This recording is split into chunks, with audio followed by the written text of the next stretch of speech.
Hey everyone, this is James. It is March 6th, 7 p.m. Eastern Standard Time, and this is my 4-hour chart of Bitcoin. This is BTC USDT, and I talked about in my last video, I talked about the two possibilities price could travel, okay? I said if we broke the downtrend or the uptrend line right here, this blue line, then you had to basically just forget the analysis from the prior video because things are going to change at that point. Things definitely did change, and we can see when I zoom in here, let me zoom in on these bars, that way we can really analyze what's going on. Right here we put in a lower high than the 11,786. We put it in at 11,710 exact. And since then, we have continued to make lower highs at a vertical downward movement. Now, typically, when these vertical downward movements are completed, they will reverse, not necessarily all of it, but they will almost reverse the move. So what I have here is a projection line that I do think is going to be the new resistance line and the downtrend to price. So I think that what we could see is a possible retracement of this vertical downward movement, and we could see ourselves somewhere around about 11,150, 11,300 on the Binance exchange. From there, I am not expecting price to go higher. I'm expecting price to roll over. The reason why is because we broke this, and if we cannot get above it and we do like a creeper move, something like this, to this area and fall over, then that's going to confirm that price is going to head significantly lower. And by significantly lower, I think we're not only going to reach the prior bottom of 9,300 roughly, but we will break through that and go into the mid to low 8,000 range. But that's going to be talk for a whole different video at a different time point because things have to line up for that to happen, right? The first thing that has to line up is price is going to have to hit this barrier and get rejected hard, and it's going to be a very quick, swift movement downward that's going to catch a lot of people off guard. Okay, the other scenario, okay, like I was saying, like as a trader, as an investor, you have to be ready for both sides of the trade. So this is the high, this is the reaction. It was weaker. You can obviously see the sell-off that occurred as we got there. I talked about the fear. I talked about the selling pressure that was going to be in this area. That's exactly what we saw here. I did not believe we would break down through this though. Okay, I said if that happened, obviously things were going to change, and they did. So we'll see what happens. If price breaks through this area, if we can clear, I want to see price create a nice swing by breaking 11,400 on the Binance exchange. If we can break that and continue higher and then break the 11,710, okay, if we can do those, complete those two steps, we will break the 11,786, and I do think we will easily travel into the mid 12,000 range, possibly into the 13,000s, depending on exactly what happens at that time and point. So that's the other side. However, what's going to happen are those two things. So we need to break 11,400, okay, and then break 11,710. And then shortly right above that 11,786, which obviously if we break through this area and we're already headed to 11,710, another $90 on Bitcoin's nothing, especially because sentiment has been reset and there's a lot of fear in the market. Okay, I started this video off talking about the downside, so obviously the mindset is changing, my own mindset and the mindset of traders out there as well too. Everybody thinks like this is it, this is the top, it's rolling over. Okay, there's obviously two different sides of the story. There's two different things that have to occur for those even to happen. But what I can tell you is that if we do break through that zone, based on my analysis, price is going to go significantly higher.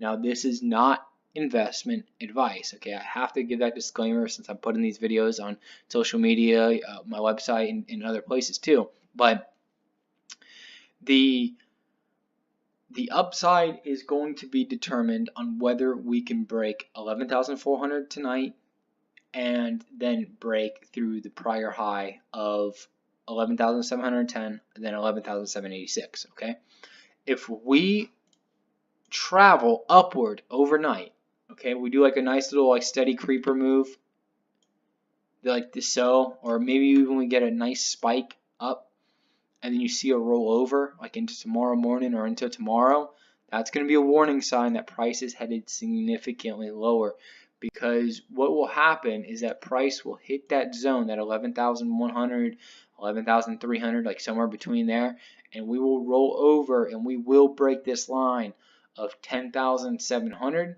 and then we will break this low of 10,555. So that's a pretty easy number to remember. Once we take that out, we are headed down, and we are headed down significantly fast. And I do think we will blow this bottom out right here very easily. There's not a lot of support there.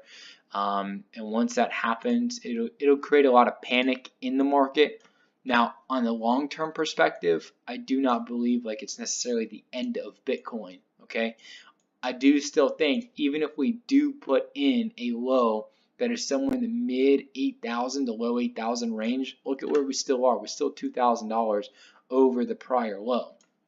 Okay, that would still give us that uptrend structure I've been talking about in my past videos too, for the market for a nice long bull run. So we'll see what happens, but anyways, I just want to cover both sides of the trade. That way everybody knows exactly what to expect from both sides.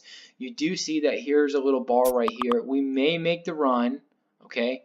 We may make the nice little bounce. We may hit this area, but I'm not expecting price to break the highs right now, okay? Tomorrow morning, there will be a whole different picture painted after the overnight, I like to call them the Vikings, come in and pillage everything, okay? They're going to ransack everything, whether you're a bear or whether you're a bull. They're going to come in and literally destroy the place. And so once the Vikings are done, and I wake up in the morning and I see the damage that they occurred to either the Bears or the Bulls, then I can make my assessment from there. But I do think right now there's a probability we're going to head to the red line right around that mid 11,000 range, and we are going to roll over from there and continue lower and continue to bring downward pressure into the market until we break out that 9,300 bottom. So we'll see what happens tonight.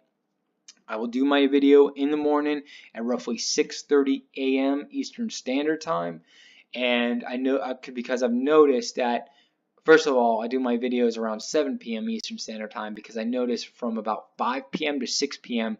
the market typically changes. The energy in the market just changes very quickly. And then again at 4 to 5 a.m. Eastern Standard Time, the market changes again. There's like this another shift. So I try to do that video shortly after about 6:30 p.m. 6:30 a.m. That way I can get a feel for what's happening, and that way I'm not putting videos out there and then the big move occurs. So that's why there's a little delay in my videos, and sometimes I do them a little later because I just want to watch the price action, because there's no sense in me doing a video like when we're in this range, like right here, and then, I say one thing and then obviously something else happens. So I try to let price unfold and I try to see what happens there. But that's it for tonight. If you do enjoy the information that I'm presenting to you and you're watching on social media, please give me a like. Please comment, give me feedback on what you like about the videos, what you do not like about the videos. That way I can improve in the future.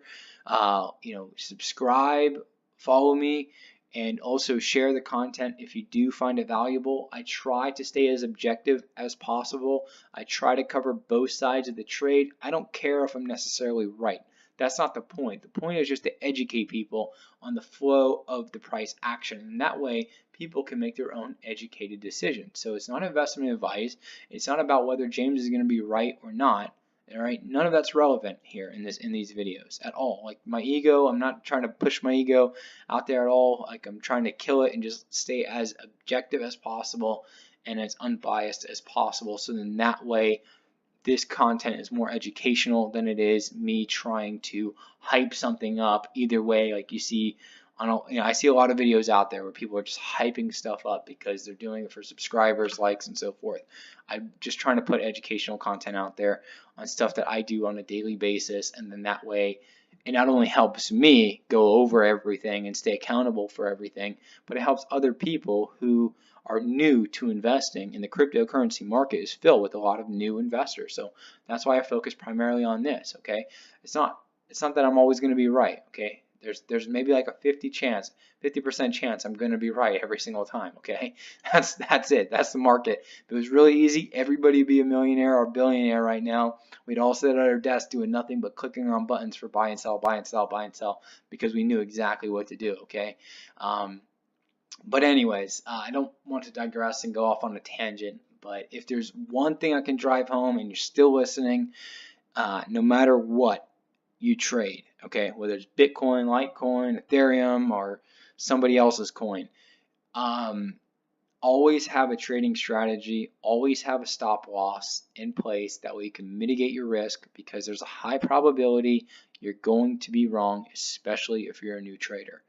And if you go into a trade with that mindset, that there's a high probability you're going to be wrong, then you're going to take the safety measures necessary that you need to mitigate your risk. And when you do have that nice rewarding trade, you'll take advantage of it because you're grateful for it.